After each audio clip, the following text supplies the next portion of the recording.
Welcome to the BumbleKast. I'm your host, Ian Flynn, the Bumble King, and returning to the show after his long, tumultuous hiatus is my Bumble co-host, Kyle, JCRB Krause. Woohoo! It's good to be back. Man, that was a longer break than we intended on taking, Ian. But that's okay. Yeah. That's okay. It worked out. I'm okay. I'm doing good. Everything's fine. Nothing is ruined. Don't just ignore that over there, whatever it is. Don't pay any attention to that. I'm fine. I swear. I swear. How are you doing, And Ian? we are so happy for it. I'm feeling a lot better knowing that you're okay. I guess. I need you, Kyle. I've got you fooled. I mean, you could just as easily hit the record button. Yeah, but I don't know. I think the live Q&A we did to ring in the new year proved that I can fly solo, but we really need you. Fine. I guess I'll stick around then. As a matter of fact, you're going to add a new feature to Oh, today's show. yeah. I forgot about this, actually, because we spent so long on break. But yes, I'm going to try and come to you almost every week, as much as I can, with a question, Ian. I'm going to come to you with a question of my own. Generally going to be inspired by the community. Sometimes people, they make a lot of claims and say a lot of things, but they don't actually come to us with questions about it. They just, say them and then do nothing. So I'm taking it upon myself to be the voice of the community, and I'm going to try and ask your questions, your burning questions that you don't want answered, apparently. So well, I am all for burning down the rumor mill. So yeah. all right, Yep. let's get to the hard stuff. Definitely going to be addressing some of that. So let's go ahead and get into it with this first question from me. There's been some criticism of your portrayal of Dr. Eggman by having other villains upstage him, and for stating on a previous episode that Eggman, quote, Eggman never, ever has a solid plan. It's always a big execution, but he never settles on the details. This seems to have been interpreted as you saying Eggman never plans for anything ever, despite him having made and executed many master plans successfully before. Could you clarify this and expand on your thoughts behind Eggman and his character? All right, I don't know if that quote is exactly how I put it, and yeah, that if that is how I said it, that's an overgeneralization. That's not accurate. My point is, Eggman goes big, but he doesn't really focus on the minutia. Like, let's look at Sonic Adventure. He goes to all the trouble of researching chaos, freeing chaos, pumping chaos full of chaos emeralds so that he can unleash this incredible power that he doesn't fully understand. Keyword there, doesn't fully understand. Keywords. There's more than one, I guess. But it's never factored in what if he can't control chaos. It's never factored in what happens if Sonic and crew knock the egg carrier out of the sky. In Tails' story mode, Eggman throws a temper tantrum and tries to nuke Station Square, and when the missile doesn't go off, he's going to detonate it manually. Where are you going to get to, buddy? Are you going to put a timer delay on that, or are you just mad and you're not thinking that far ahead, like in the Eggmobile escape the blast radius in time? That's what I'm talking about. Right. SA2, he storms the gun facility looking for Project Shadow. He doesn't know what Project Shadow is. He doesn't know how big it is. He doesn't know what it runs on. All he knows is that his grandfather had it and Gunn took it. So he's going to take it. And when Shadow pops out of the hushed casket, he's like, oh, that's different. Sonic, what are you doing here? Oh, wait, you're not Sonic. Oh, wait, you destroyed that guard robot. Well, let's be friends. He doesn't stop to think about why is Shadow offering him 3 wishes like a genie? Why does Shadow want him to gather the Chaos Emeralds? Now, he just assumes Shadow is giving him the Eclipse cannon on a silver platter. That's not planning. That's not thinking ahead. Sonic Heroes. I'm going to make Metal Sonic this ultimate hodgepodge of incredible talents and powers. Great idea on paper. What if you can't control it? Oopsies! He's locked in the closet. Up, scramble, try to FedEx a radio to the Chaotix and hope they can fix my mess for me. That's not plans. That's not contingencies. That's action and reaction. Right. There are exceptions to the rule, of course, like Sonic Generations. He gets control of the Time Eater, realizes that controlling it is a bit out of his scope, so he recruits the only other person that could do it, which is himself. And to their credit, the Eggmen control things till the very end. And then they get beat by the Supersonics, but that's par for the course. That time the plan worked up to a point until they lost, but he changed, he adapted to it. So right. I'm not saying that every single time Eggman has no plan. I'm just saying that he doesn't think things through. He has the big idea, the big execution, but he doesn't account for all the contingencies and seems rather shocked and insulted when things don't go his way. Yeah. I mean, he did manage to almost practically completely take over the world in Sonic Forces, so he's certainly capable of doing that. But, it's not perfect. He's a villain. He's deliberately imperfect. That's kind of the idea. All right. Well, I appreciate that answer, Ian. I might be the only one, but hey, we'll find out. We'll see how it goes. All right. Well, without further ado, let's go ahead and get into the Q&A from our lovely, beautiful patrons and Ko-fi donators. And we'll get started off with this one from Hedgehog2234. If given access, would Omega use a nuclear warhead directly on Eggman's base, or would he prefer a more direct assault to personally end the Doctor? I think that would be the closest thing Omega gets to a moral conundrum. Because yes, the nuke would work. It would bring untold amounts of devastation, but it's just not him doing it. It's not personal enough, It doesn't have that. It doesn't have that touch. It doesn't have that personal touch of it's me ending you. Now, if he could find a way to basically get a suitcase nuke and turn himself into a Metal Gear, then that's the best of both worlds, don't you know? Oh, of course. But I think if it was just, press a button or get in there and do it yourself, he would prefer to do it himself. Yeah. Yep. That makes sense. It's no fun if you can't see the whites of their eyes. It's no fun. Strawberry Cheesecake has a question. I know Sega are a bit strange when it comes to romance, but any chance there'll be a bit more focus on Sonic and Amy's relationship in any of the upcoming issues?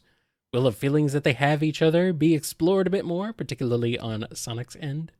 Not to my satisfaction. The general direction right now is don't get into relationships at all. So it kind of leaves things hanging. I think Sonic's side definitely needs to be addressed more in depth.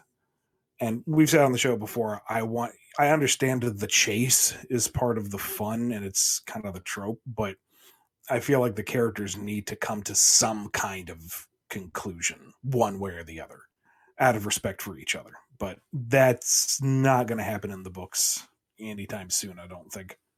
Yeah. And here's a question from Steve A. This question is not Sonic related. Uh-oh. Well, then why are you on the show? I mean, please, go ahead. I don't know if that's allowed. No, it is allowed. It is allowed. Actually, it's hungered for. It's very much allowed. We like talking about. Please diversify our portfolio. We like talking about other things sometimes. Yeah. Have either of you seen Flash Gordon or the Highlander? And if so, which one do you prefer and why?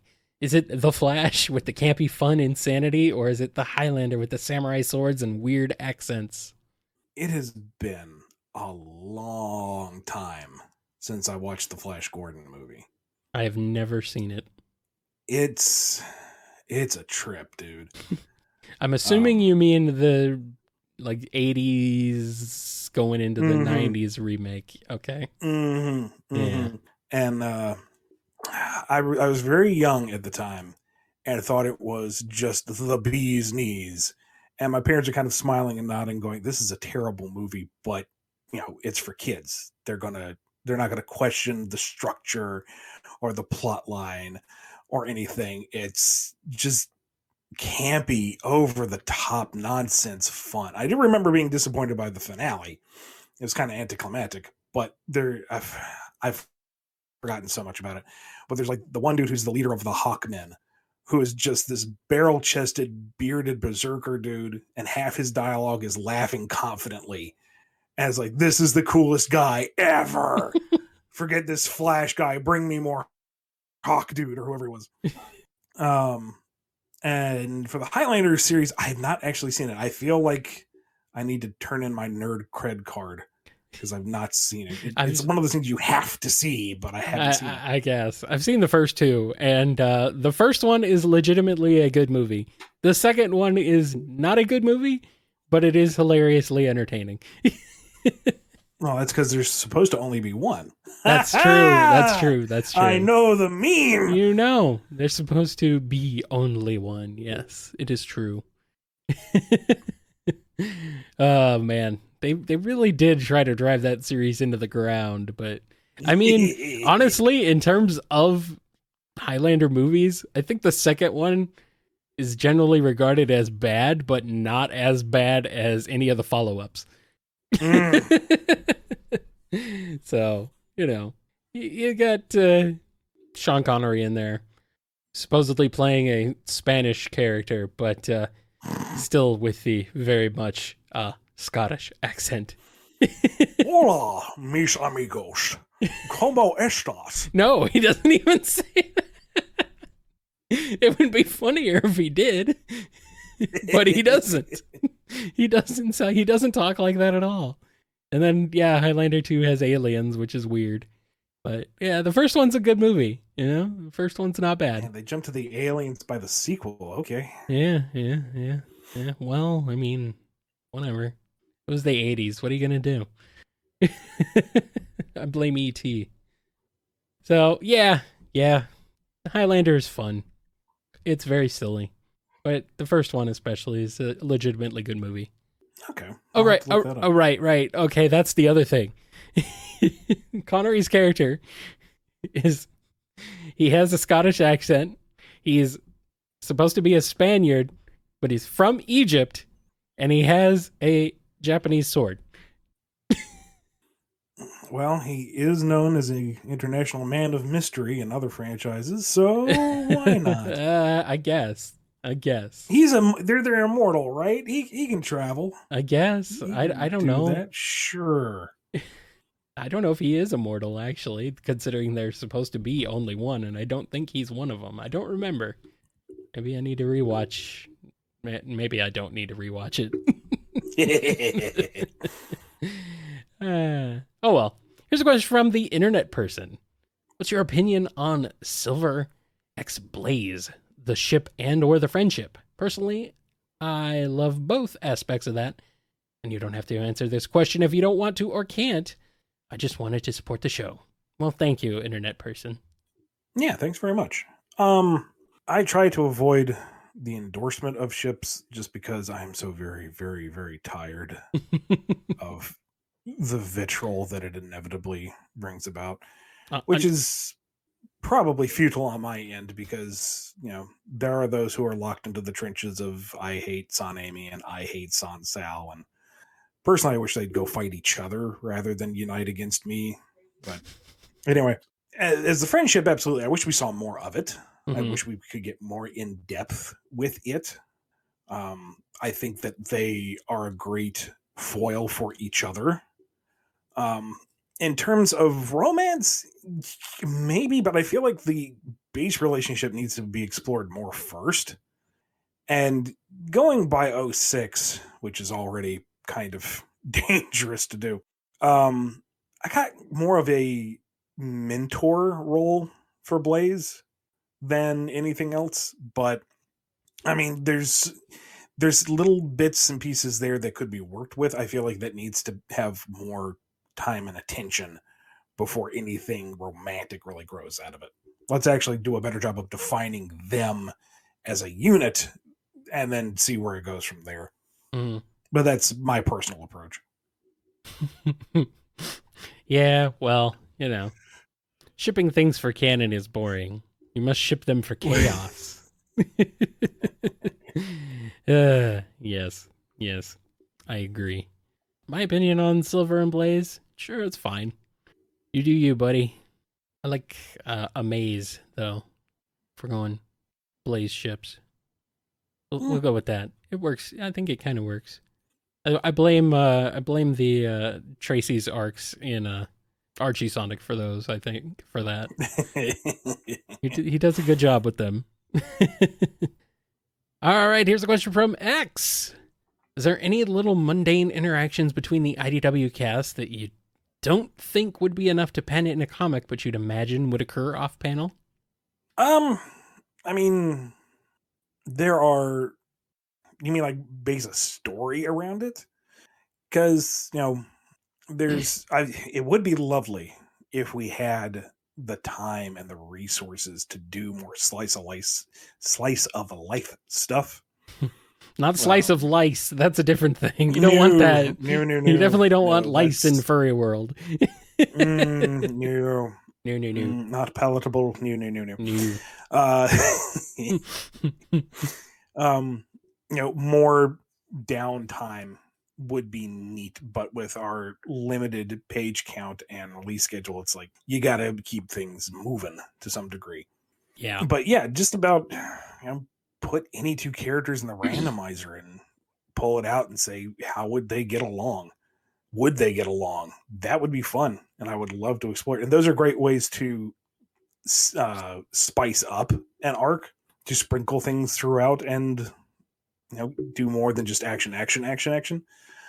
But Sonic in itself is a action adventure series, so I feel like having too much of the mundane downtime is just counterintuitive to what the franchise is. So I feel like I'm probably overthinking your question, but the answer is everything, and thus everything. Something like that. All right, here we go. Here's one from Solaris Stain. How would Whisper take it if the Diamond Cutters were revived, but for evil? Not well. Not well at all. No. She's come a long way since then, and that would probably cause a 100% regression. It would not be pretty. It would be bad. It would be very bad. Let's not do that to the shy Awu. Solaris, why do you want to be so mean to Whisper? She's just trying to... it'd be engaging as all. Sure, it'd be quite the heartstring tugger. It would be. But man, she doesn't... We've already been really rough on Whisper. Let's ease off for a bit. She's suffered enough. Says the guy who got Mimic out of jail and now has him at large, but Hey, I didn't get him out of jail. No, I'm saying never mind. Oh, okay. I don't think I did. Did I? Am I in the comic? I guess I need to catch up if I'm in the comic. I didn't know.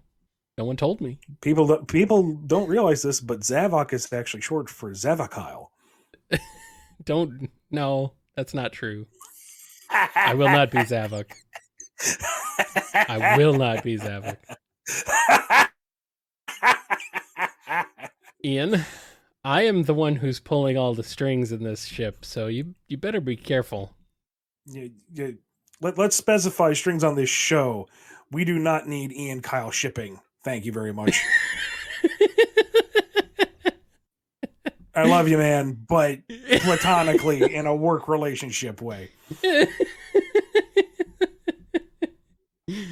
I meant ship as in ship, actual ship, but whatever. Oh, I know, but this is going out on the internet, Kyle, and we know what happens on the internet. Well, now you put the problem is that you've put this out into the world. You've spoken I have only addressed what I know will happen inevitably. You have spoken it into the universe, so now someone's going to do it. You were the one who used the word ship. Yeah, Not me. I wasn't using it in that context. You're the one who dragged it into that context. I know that folks are going to do that anyway. Yeah. I am preparing for the inevitable. Okay. Let's find out. Let's see what happens. Like Chaos Rain. All right, here's one from Scurvy Pirate Hog. Dr. Eggman has had many deadly mechs over the years, like the Death Egg Robot or Egg Dragoon, to name a few.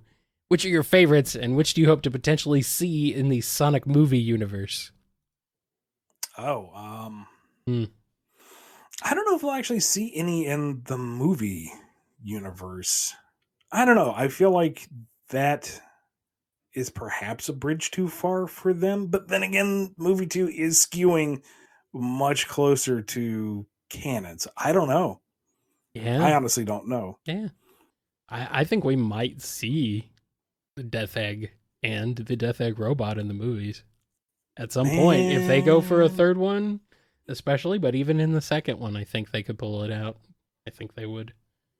Because, I mean, that's kind of what Eggman Robotnik is known for, you know? Having these big, big robots. Big, giant mechs. Yeah, It's like his thing as far back as 1992. It's, yeah. all right. Yeah, maybe. In general, even though I feel like it has been overplayed too much by this point, the original reveal of the Death Egg Robot is iconic. Yes. And you get through that slog of a fight with Mecha Sonic, and then this thing just appears out of the ground, and you're in orbit, and you have nowhere to go. It's just this big hangar battle arena. That was a truly epic experience. Yeah. Like, and then there's the music, that freaking, like, just march, militaristic march of doom, of incoming doom. It really feels like you're on your back foot, that you are out of your element. Yes. And as cool as the Sonic 3 and Knuckles Death Egg Robot is in scope, I don't feel like it has the same presence. No, I agree. It's not quite there. It's not quite there, you know. It's not iconic enough, I feel like. It also doesn't help that a lot of people never got to the end of Sonic 3 or Sonic and Knuckles because of the barrel of doom. They got stuck in Carnival Night, but I mean, I guess you could skip that by just going on just Sonic and Knuckles alone, but yeah, it's not the same. No, it's not. I really dig the Egg Emperor. I really like the Egg Pawns as a unit, and I like how they scale up modularly, and so that the Egg Emperor is just like a super tricked out Gigapawn. It's just neat. Take this, take this, take this, take this, take this. They could have recorded a few other takes of that and used them maybe, but no, it's just the same one over and over. Oh well. Early 3D Sonic jank, you know? It's kind of endearing in some ways. Get a load of this. Is cool because, you know, dragon. Robot dragon. That's cool. Yeah. I don't care who you are. That just is. It's cool. And I don't know why, but the giant egg robo or whatever it's called at the end of Lost World really speaks to me. I don't know if it's like, maybe it's the giant floaty hands, maybe the fact that he's using the planet's energy to create a cape for visual flair. I don't know. It's just, I mean, the track is fun. The boss fight itself is kind of fun. The look of it is kind of sleek, but it's still new. I don't know. I dig it. I like that one. Yeah. Even though he is just the Color's final boss reskinned. Yeah. As is Forces, yes. Oh well. What, do you want to come up with something new? That's too hard. It's too hard, man. We need 8 hits. That's what we need. All the time. Always must be 8 hits. Wait, no. No, Sonic 2 was like 12 against the Death Egg Robot, wasn't it? Something 12 or 16. No, I think it was. Can't I don't remember think it now. was 16. That's excessive. I think it was 12. It was definitely Still. more than. It's definitely more than the average boss. Oh, yeah. And look, that fight's a lot harder with Knuckles, by the way. Sucks. It sucks. Oh well. And we got a question here from PC the Unicorn. So Ian, while we all eagerly await for Styx to eventually make her debut in IDW, and all the shenanigans that will come as a result of it, do you think you'll be taking a deeper dive into Styx's character and exploring what makes her tick when she finally gets to appear? In an interview with Hiroyuki Miyazaki, when discussing Styx for Sonic Boom, he described her as a socially awkward character who isn't the most trusting, but has a good heart, with her having a genuine desire to be close with her new friends, Sonic and Company. I know we all joke about Styx being a fourth wall breaking conspiracy nut, but there is more to her character than just that, and it feels like Boom didn't fully explore that to its full potential. Well, Boom switched gears pretty hard into comedy. Yeah. And the games, well, they didn't really have a lot of time for the narrative because we know that Rise of Lyric, its story went through a wood chipper before it came out. So Yep. we lost a lot of stuff there. And the two 3DS games were fun. It's just they were much more game focused and less story focused. So yeah, I mean, if she were to come up in the comics and if I'm writing that particular arc, run, whatever, that would be nice to do. I would still want to keep her as kind of more of the comedic foil, but it would be nice to not treat her exclusively as a joke character. Right. They kind of played with a little bit of the taking her a little more seriously in Boom, but then, immediately turned around and kind of made her the butt of the joke. So the trickiest thing is because she is a game character, she wouldn't be able to grow very far beyond what her tropes are. right. So while we could address it, we wouldn't be able to solve it. Whisper has her arc of being a loner and not wanting to get close to people and gradually warming up and learning to trust again and open herself up because she's an IDW character. We have a little more leeway with that. Styx, while I certainly would want to address some of that awkwardness and desire to be closer, she would still have to always maintain a certain level of recognizable, this is how Styx be type of thing. And that's not super satisfying, but I don't know, maybe a little bit of lip surface is better than none for some people. I don't know. What do you think? Comment in the video below and drive up our metrics. I mean, let us know what you think. Why not both? We got a question here from Speedweed. So Metroid Dread has been out for a few, well, he says weeks here, but it's actually been a few months. And no spoilers for anyone who hasn't played it, but given you've illuminated on it in a previous episode, what are your thoughts on the game overall? What did you think of the supreme Chozo antagonist? And do you think Samus was given a good characterization compared to previous games? Oh, God, yes. I love the way that they portrayed Samus in this. Like, again, no spoilers, but that first major cameo boss and the way she just stares it down like, oh, it's you. I've killed you before. Let's do it again. It's like, no flinching, no fear, no, post-traumatic stresses or no. She's gonna destroy this thing because that's what she do. Exactly. And when she confronts a plot pivotal character, the fact that she keeps her arm cannon trained on him for so long says, she's experienced enough that you don't lower your guard easily. And then when she finally realizes, oh, I can, trust and relax around him, that moment of Hugh, when she does relax, speaks volumes. And then, of course, the big turnaround for the finale where, what was the meme? Woman too angry refuses to die. Yeah. Like that culmination of everything that has led to this point, and she is just done with it. Mm-hmm. And she is going to make sure it's all very well done, extra crispy. It's like, yeah, I dig it. I like this. Get 'em, Samus. Yes. And the one thing that had kind of bugged me about the Metroid lore was that, the Chozo are supposed to be these peaceful researchers out there spreading and understanding scientific truths. So why did they give her a big gun arm? Why the battle armor? I mean, I understand you have to defend yourselves, but if they're not a warlike species, how is she now this walking arsenal?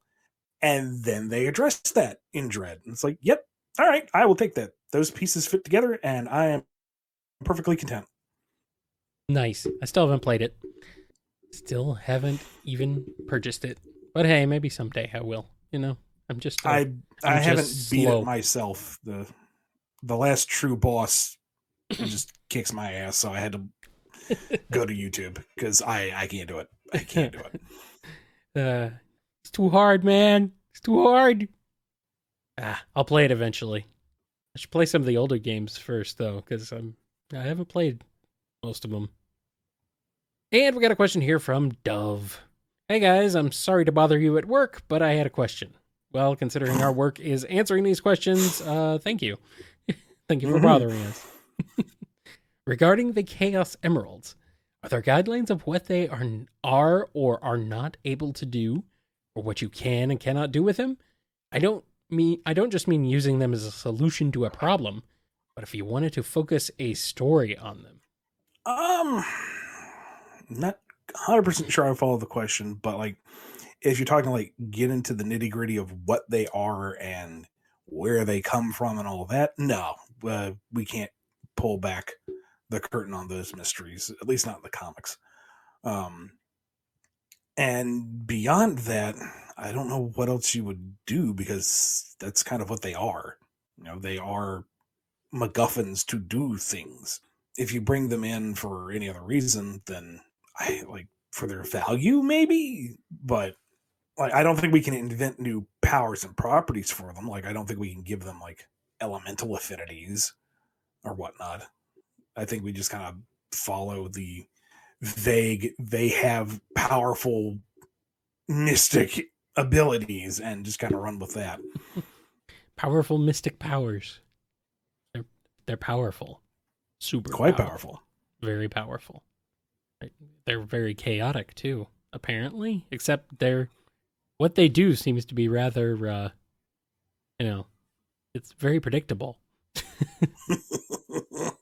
And how you acquire them also pretty predictable. Oh well. Well, are we ready to take a break, Ian? I think so. Good, because I'm ready to take a break. And then we'll be back with more BumbleKast.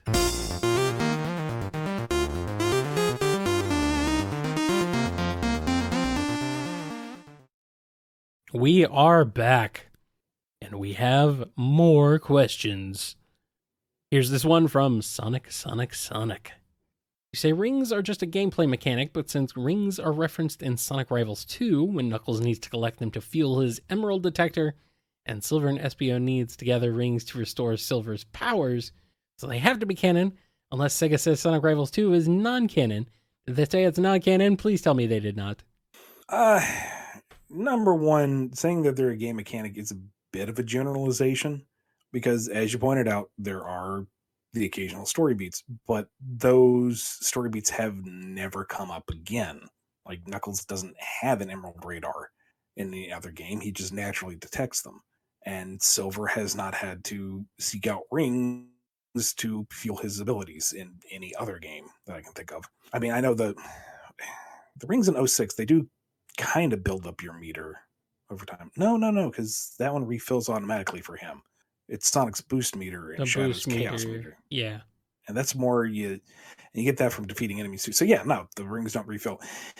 It's like different. There are different mechanics between games, story and mechanically, that don't always sync up. So the nature of the rings in Sonic's universe are not, in terms of a real world equivalency are not well defined. So we just haven't touched on that in the comic. Yeah, they're not particularly consistent. Like sometimes they're important, sometimes they're not. Sometimes they're just there. I don't know. I mean, like the Chaos Emeralds are a game mechanic. You have to gather them up to turn super and progress the plot, but the story revolves around them. You understand what their power is and their relationship to the world to a degree. The rings typically don't show up in the story anywhere, aside from, the example that he cited. But you don't typically have folks talking about, oh man, I wanted to buy a burger, but I'm 5 rings short. I Well, mean, that sure, it gets brought up in like maybe a tutorial bubble. You need rings so that you don't die, stupid. But that's the tutorial. That's not canon. You use rings in the Chow black market, but the Chow themselves are not part of the narrative. They're a side issue. So I hope the tutorial in the next Sonic game, whatever it is gonna be like rude to the player. You need rings to not die, stupid. Don't forget that. push forward on the control stick to move around the level. That's how you touch this hint orb. That's it. Very good. The monkey can learn to play. Now try pressing a button. Man, the next Sonic game sounded great. Don't walk off cliffs. Unless you think that's fun, in which case put down the controller and try it yourself.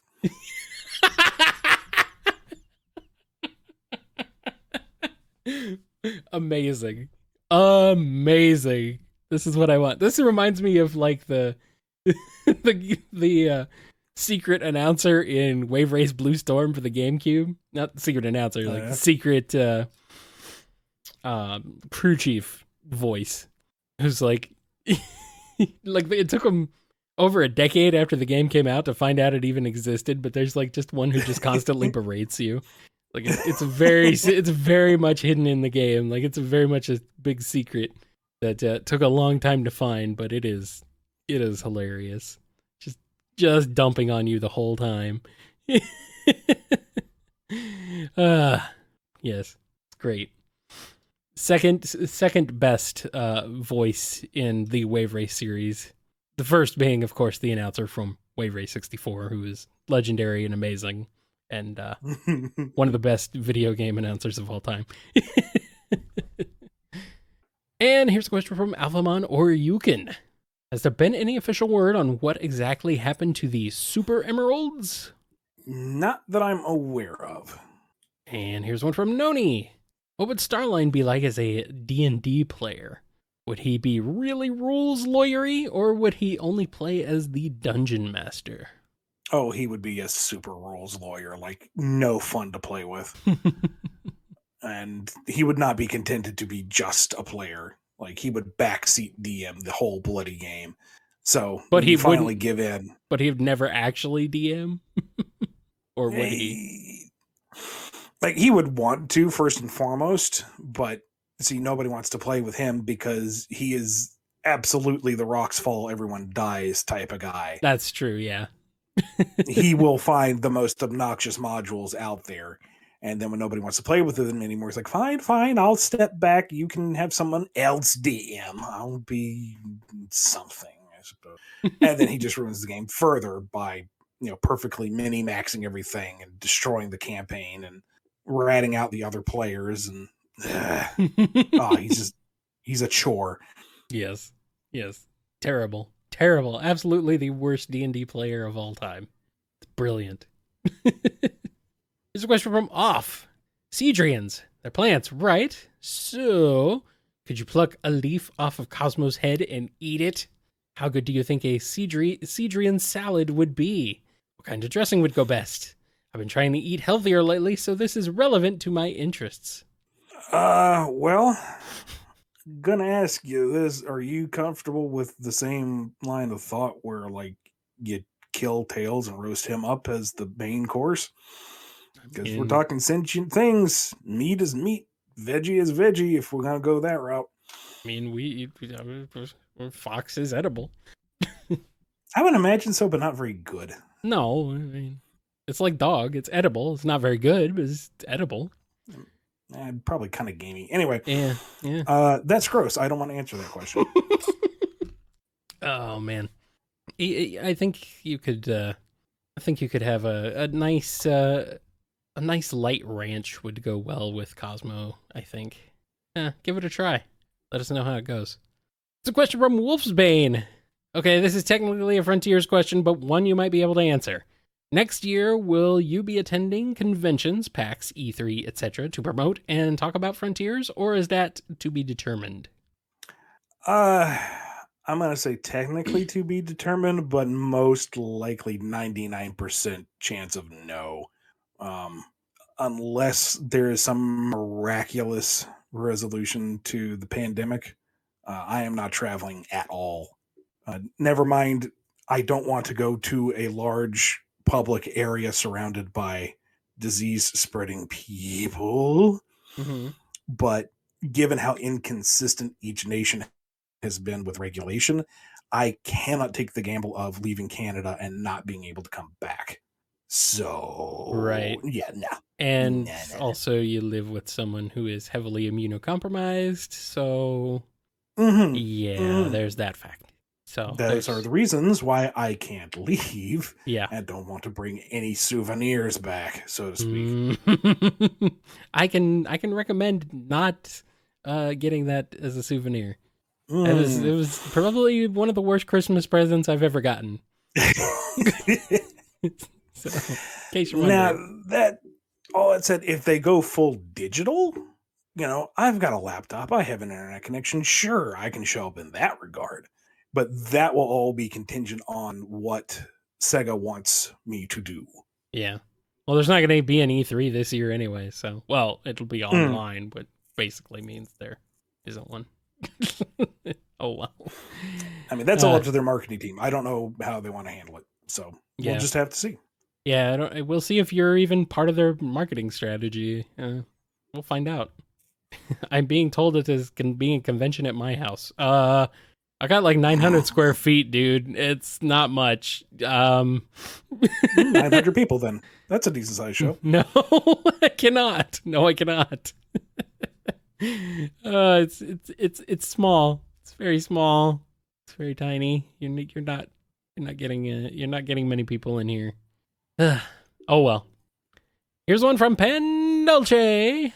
What was Starline's civilian life like before he gave it up to work with Eggman? How many bridges did he burn to work with his idol?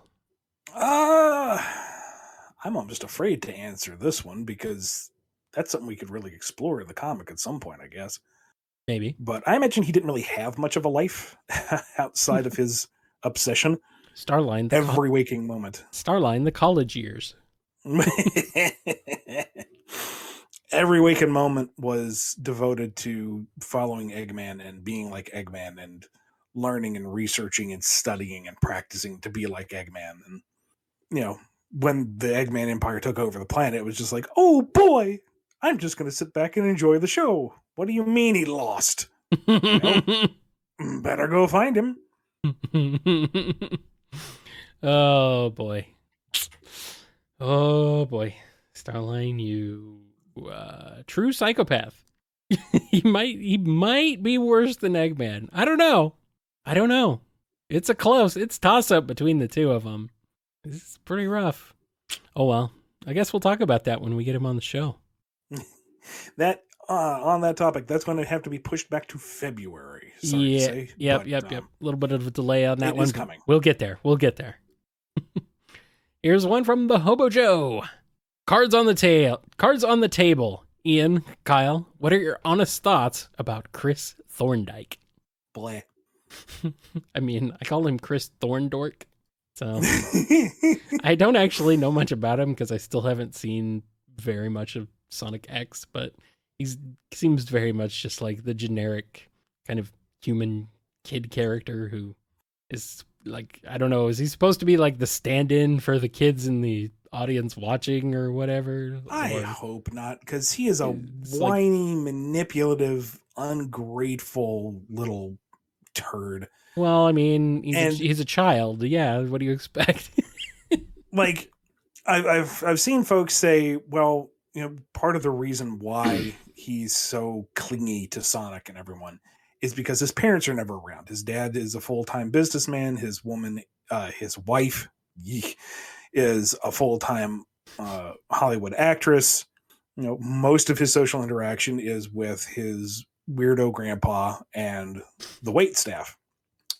And I get that to a degree, but the show presents him with a stable network of friends who are all much better people than he is. And as distant as his parents are due to work, they are always very clearly loving and enriching when they are there. And his grandfather is present in his life pretty constantly. And the maid and the butler are also very, close and affectionate to him. So he doesn't have your traditional nuclear family network, but he does have a network of love and support around him well before the Sonic crew gets there. And yet he is still whiny and petulant and clingy, and like if they made more of a point of he's very much alone, sure, he's rich as all get out, but he's very much alone in this big house, I'd be more forgiving. But when all of his friends are cooler than he is, and all of his family is cooler than he is, and everyone else on the planet is cooler than he is, and he risks the destabilization of multiple universes because he doesn't want to say goodbye to the most important person in his life. It's like, no. No. And then in season 3, he's just kind of a non-entity. Like, he's kind of brought back to say, hey, there's Chris. And then he just kind of hides in the background. And he steals Amy's role in the Sonic Adventure 2 storyline, which is vile and contemptible. Yes, I'm sure it's his personal fault. No, Chris is gone and will hopefully be forgotten. Farewell, Chris. No one likes you. I mean, Sonic's tears were not a farewell. They were of joy because he was finally going to be rid of you. Dang. Eggman said he's sending you back home. No, that pod explodes halfway to Alpha Centauri. You are gone. You are paste floating amongst the space dust. Get out of here. Man. Oh, man. Chris has been wasted. Just absolutely massacred, like in Grand Theft Auto, man. Just if I had that... You and your bad Goku knockoff hair, get out of here. if I had that clip on hand right now of wasted showing up, I'd play it. Because, man, brutal. You are the most boring OC ripoff of Sora that ever existed. Get off my screen. He doesn't predate Sora, does he? Does he predate Sora? I don't know. If he does, Sora did it better. It seemed like they're about the same, right about the same time. I don't know. They're kind of like a... maybe it was just the style at the time, you know? we need generic anime boy character who's a non-entity. Throw him in. Apparently Sora was first. Chris's design would benefit from more zippers across his mouth. I mean, at least Sora was simple and clean. Meh. Not really. The lore of his game is incomprehensible. Completely incomprehensible. I watched Barry's video on it, and I still don't understand. Oh well. Granted, I wasn't trying to actually understand. I was just watching it because, haha, Barry man funny. I'll just cue that up as like comfort food for the brain. It's just such a fun thing to watch. He has a nice voice, you know?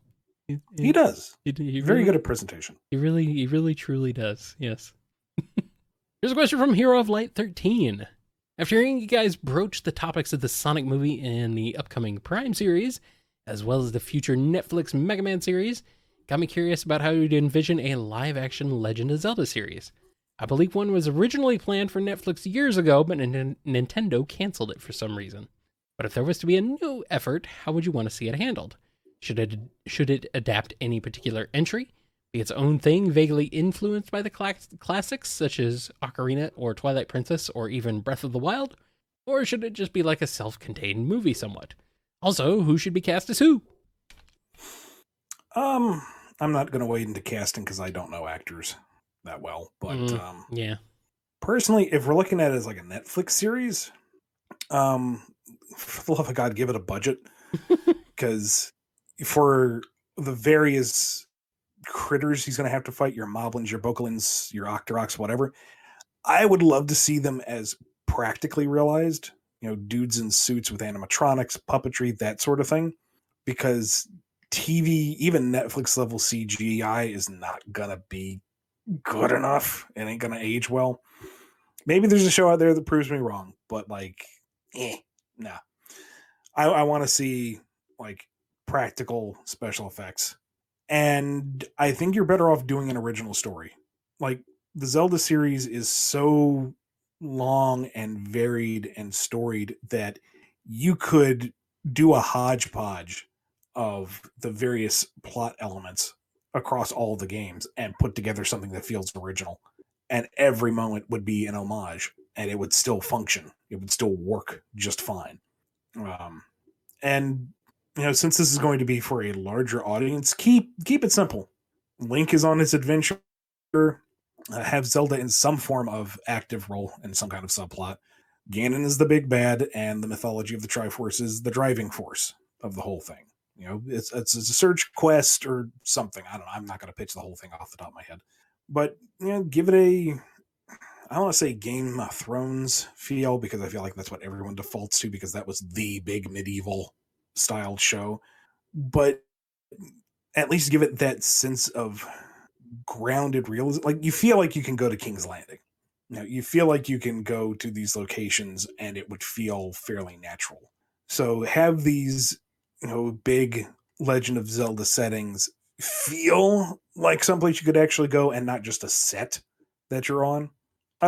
Maybe Mandalorian is a better example, because they have some exotic locales and a lot of it is just done in one gigantic Unreal Engine green screen room, but it still feels like it's somewhere you could go. So that's what I feel like. Give Link the tunic and the hat, but make it look like something someone would wear and not just, here's a cosplayer on a horse, if you get me. Mm. And if you want to keep the traditional Link is mute type of thing, which I think would be kind of funny if you actually attempted to maintain that, number one, have him speak in sign language, because that could stand to have more representation, and it would be a good way to keep him, not completely irrelevant in any conversation. And two, give him Tingle as his Sancho Panza. Okay.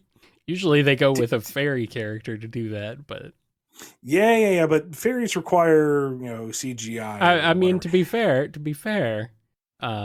Tingle is a fairy character, so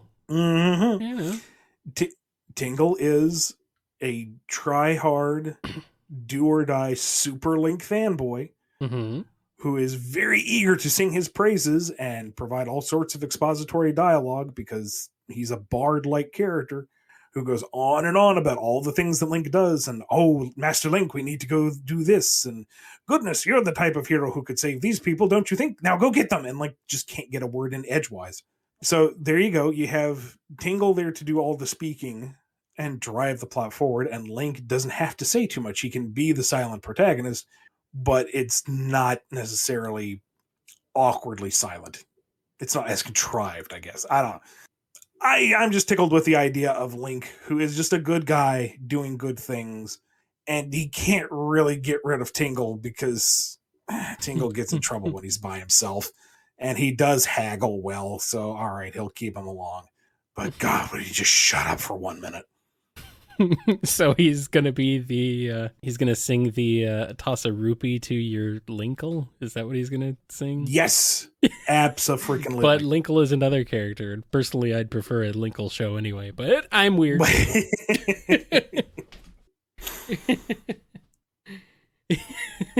Either way, yes, he's Link's hype man. Toss a rupee to your hero. There we go. That makes more sense. Yeah, I mean, a live action Zelda could work, but I think I'd kind of prefer it be animated personally. But oh well, whatever.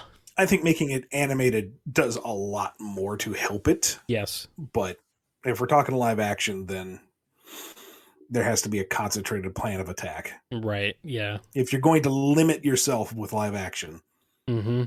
there's factors you have to take into account. Yep. All right. Here's a question from Ty H. Around this time last year, I started to really get into the Sonic IDW series. I know this is a while back, and I apologize if this question was already asked, but I remember back in issue 8, Silver said something along the lines of, "It's okay if you prefer to work alone, but it looks like, to me, you've put together quite a team, and I'd be proud to be a part of it." Was it possible someone was foreshadowing a possible relationship in the future with these two? I believe he's referring to Silver and Whisper. Yeah. I also really liked how Silver was a complete fanboy for Whisper. And when they were on Angel Island, and it was all or nothing for what was left of the team. Despite the grim setting, Silver gets immediately excited when he hears he'll be teaming up with Whisper. Although it might not have been really that long, I really enjoyed their chemistry, and just how excited Silver gets when he's around. Whisper is pretty endearing. If Sega ever started to allow relationships in the comics, could this be a possibility? I mean, again, I don't endorse ships because I don't like the naval warfare, but that was not my intention. It's that Silver is just an adorable cinnamon roll who wants to be friends with everybody and do good. And Whisper is the badass sniper hero of the war. So, of course, he's going to gravitate towards her. And he gravitates towards Blaze because Blaze is a badass fire-flinging princess. I was just gonna say there's a bit of similarities between Blaze and Whisper, I think personality wise and as far as ability wise. Like I can see him gravitating towards anyone who's just plain cool in his eyes. I mean, I also personally gravitate toward Blaze and Whisper, so I get it. I completely understand. It makes sense. So that's as far as I was thinking with that. If that is your particular cup of tea in terms of relationships, then have fun with it. I'm not going to shoot you down. I'm just not going to commit to one thing or another on this show. No, he is a man with good taste. All right, here's a question from Nathan J. The talk of the last episode, which would have been on December 15th, 2021, reminded me of a conversation I had about superheroes killing with my old college professor. We discussed how Batman and Superman feel like killing is a moral failure, probably because their training to fight injustice started as children, while characters such as Captain America and Iron Man, being a soldier and military industrialist respectively, aren't completely removed from seeing killing as an option.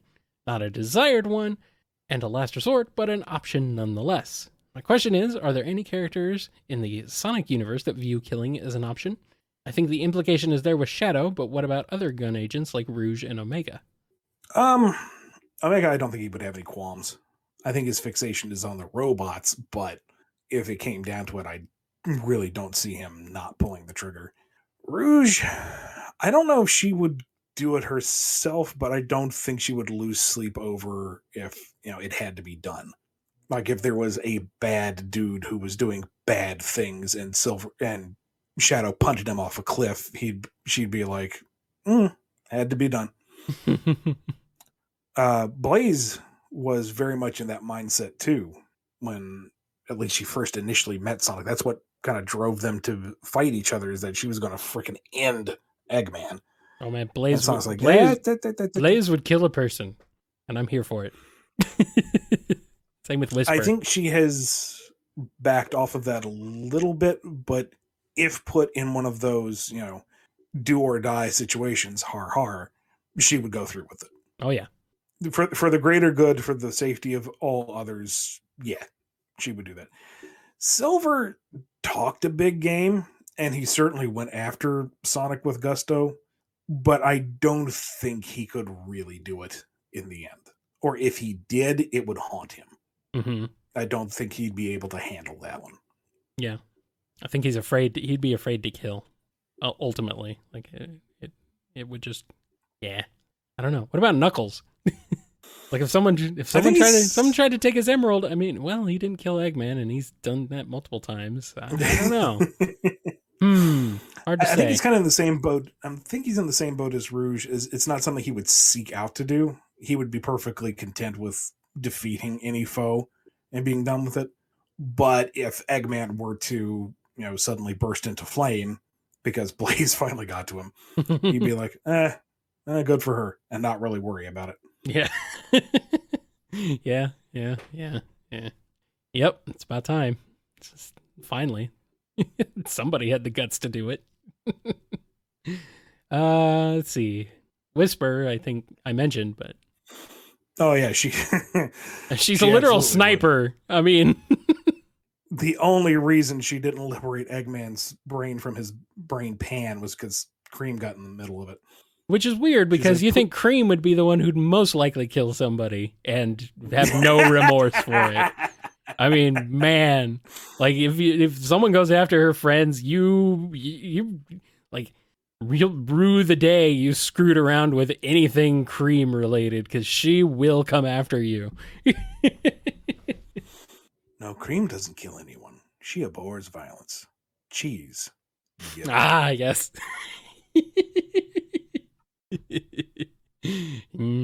Cheese has seen some stuff. Yeah, he definitely has. He has no qualms. And we got a good question from our good buddy Scruffy Matt. There's a theory that when the Hulk snapped everyone back to life in Avengers Endgame, that he may have re-killed a bunch of those people because when they got snapped back because where they got snapped back to was different 5 years later. People on airplanes who reappeared in midair and fell Wile E. Coyote style to their deaths, for example. So my question is, did anything like that happen with the Zombat virus? There were a bunch of Zombats trying to get to Angel Island right before the good guys saved the day. Zavok even scooped a bunch of them out of the water. Was there anyone trapped underwater or under the wreckage of Eggman's face ship when Super Silver yeeted the metal virus off of them? Maybe some who suddenly woke up and found themselves in the middle of a desert or on top of a mountain, trapped in a burning building, in the tiger enclosure at a freaking zoo? Do they even have zoos on Sonic's World? I demand answers, Mr. Flynn. And by demand, I mean ask politely, please, and thank you. Well, of course they have the zoos, except they're called prisons. Bada bum bum. I see what you did there. I'm going to say, number one, the end game thing is a bad faith question because the planet itself has moved hundreds of thousands, if not millions of miles from its original position over the last 5 years. So if you're going to go by that logic, Hulk snapped his fingers and half the planet's population just appeared out in the void of space. So come on. I mean, this is, you're dealing with comic book logic here. It's not, The whole thing is based around I'm thinking these people back to life and snapping my fingers with the magic gemstones. He thought of that, okay? It's Professor Hulk. He's smart man. Yeah, it probably is like, okay, I want everybody to safely return. Yeah. So if where they originally were is safe, then they're good. If where they originally were is not safe, then they would appear somewhere else. So, there you go. It's dark. I kind of like the idea in a sense, because it's an interesting thought experiment, but I mean, you really gotta just kind of. I mean, on top of that, it wasn't just everyone on Earth. He restored everyone universe wide that Thanos snapped. So, right, that's true. What, you think he's going to account for every single planetary rotation and movement? No. Yeah. The Green Man snap fingers and make gemstones make good happen. Yes. Just don't overthink it. I'm not accusing you, Scruffy Matt. I'm just no. We're talking in general about the theory. You know, I think it's a fun theory, but you know it. Yeah, it's pedantic. There's holes in that theory. Anyway, what about the Sonic stuff? Yeah. In theory, there might have been folks who were de-zombatified in less than opportune positions, but we're just going to say that the restoration was able to help them get home. And, because of while they were flying around with their superpowers, they also made sure everyone was pulled to safety or something. Big happy ending. There you go. Makes sense. No, don't worry about it too much. And our last question for this episode comes to us courtesy of Saturn Flicky. Have you thought about using these special stages in IDW Sonic? I feel like there was a story that was supposed to use them, and Sega said, "Nah, don't do that." And it's like, okay, I guess we won't then. But now I can't remember what the context was. Obviously, it was to get a Chaos Emerald, but God, it's been so long. I think the direction from Sega was they want to keep the Special Zone as more like a gameplay mechanic, but now I can't remember what that note actually was on, so maybe I'm just talking out my butt. I don't know 100% certain on that. You know what? I'm going to say not in the near future because clearly I don't remember what we were supposed to do with those. So I'm going to wait and get that sorted out first. Yeah. But since it's such a different location, I feel like it needs to be part of the story and not just, we're in the Special Zone now. Now we're done. I feel like going into some weird pocket dimension with Chaos Emeralds and God knows what else in there. It needs to actually be a set piece. We need a reason to go there. Yeah, you don't just go there when it comes to special stages. It's got to be a thing, you know. Yeah, It's got to be a thing. Yeah. All right. Well, that's it. That's for the questions. We've got all the questions, so we're done with that. And it's good to be back, you know. It is. And what's even better is all the people that allow us to be back this year. That's our patrons over at patreon.com/BumbleKast and Ko-fi.com/BumbleKast, and even our members over on the YouTube channel. Big thank you to, and I'm not going to do this in one breath because we're nigh upon 100 people at this point. You all are wonderful, but my lung capacity can't handle that. Yeah. Big thank you to Daniel H., Alex P., James K., John B., Jennifer R., Robotnik Holmes, Samuel P., Sam Cybercat, Torchbound, Mike B., Coupling Crew 128, Doiz Diz Den, Diane W., Andrew D., Dave M., Scruffy Matt, Salute Your Cat, Off, Chris A., Sony, J. Frost, John M., Noni, Jib, Don B., Yami M., Hero of Light 13, Lee H.K., Lisa M., Chevelle, Ryan D., Biggie Bank, Blue Title Gamer, Tick Tick, Final Neil, Ben W., Invade Turbo Tunis, Fiona M. I always miss that last M. I don't know why. Jonathan D. Fire Red XY. Sonic, Godzilla, Chaos Universe, Sonic Legacy, Dadler the Dalek, Daniel B. PC the Unicorn, Dove, Red the Superdynamic, Pendolce, Carlos, Joe S. Chad, Jennifer Hernandez, Jennifer H. I don't think it's really. I mean, we know it's a public her. figure, but we know it's her. But yeah, you know, still. I mean, we're trying to, yeah, okay. Preston M, the name's X, Nimmerk, Les, Alphamon, or Yukon, Ava Arctic, Chase L, Sapphire Scarletta, Noah S, Patron Saint of Chicken Nugget. Let me try this one again, because it's not nuggets, it's the Patron Saint of Chicken Nuggies. Good old nuggies. Gotta have some nugs, man. I'm sorry, Delthru and Jerry. I didn't realize this name went this far. I will do this properly. Patron Saint of Chicken Nuggies, Saint Jerry Ramen, Kojiro Highwind, Professor Rye, Solaris Stain, Cameron H, Owen BD, Red Wolf, Kimiko, Callum Q, Radri, Xanderoni the Painter, Turbo Crooker, Nathan J, Funky Space Alien, Just a Mountain Soul, Lewis J, In Zephyr, Maddie H, Alex the Border Collie, Ty H, Phyllis Art, also 4Sonic fan, Techno Cinema, KJB, not G. The letter's right there in front of you, man. Mox, Rusty Cook, Axis, Chaos Voltage, Hedgehog 2234, Strawberry Cheesecake, Steve A, The Internet Person, Scurvy Pirate Hog, and Saturn Flicky. Remember the days back when you could get through that in like 10 seconds? Yeah. No longer, but we got. No, I'm glad for that. Fun names in there. Yep. We got new names in there. Yep. Ava's name is finally correct, so finally got that one sorted out, I think. So we're good. Yay! So here we are, back in the saddle. Happy New Year, everyone. Thank you for listening to the BumbleKast. Be good to yourselves, be good to each other, and we'll see you Wednesday for the standard Q&A. Whee! See you then. These are old questions. Nearly a month. Yeah. And that's the priority. Yeah. I'm still pulling questions from the email from April. Well, so it goes. Yep. Oh, well. I'm being told to ask if the Chaos Emeralds have flavors. Maybe. Maybe they taste like ring pops. God. Maybe. They look like ring pops. Without the ring. The purple emerald tastes like burning.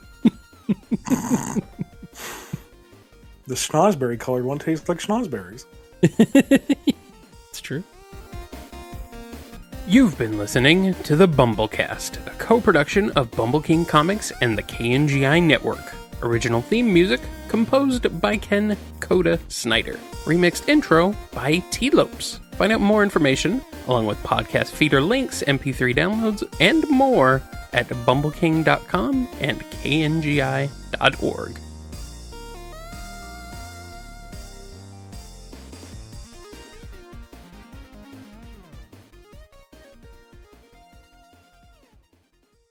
Well, I will be honest, now that you're no longer potentially dying of a plague, that is a load off my mind. I was okay the whole time, dude.